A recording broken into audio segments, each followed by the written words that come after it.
एकटे राहिलो तरी पुन्हा आम्ही लढून जिंकून दाखवू असं आदित्य ठाकरे म्हणाल्यात। राजुल पटेल यांनी पक्ष सोडल्यानंतर आदित्य ठाकरेंनी प्रतिक्रिया दिली आहे। तर एवढं पतन होत असताना आत्मचिंतन करण्याऐवजी टीका करतात असं एकनाथ शिंदे म्हणाले।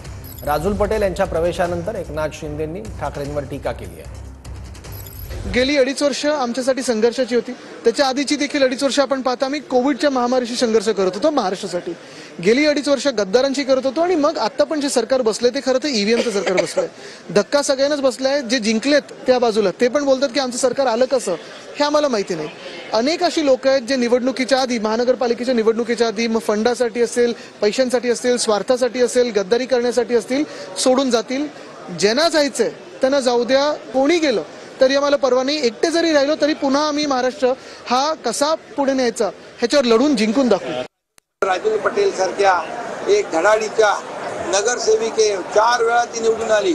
खरं म्हणजे तिथल्या जनतेचा अपमान आहे। तिथल्या जनतेचा अपमान जे करतील, माझ्या लाडक्या बहिणींचा अपमान जे करतील ते खरं म्हणजे त्यांना त्यांची जागा या मुंबई महापालिकेच्या निवडणुकीमध्ये जनता दाखवून दे।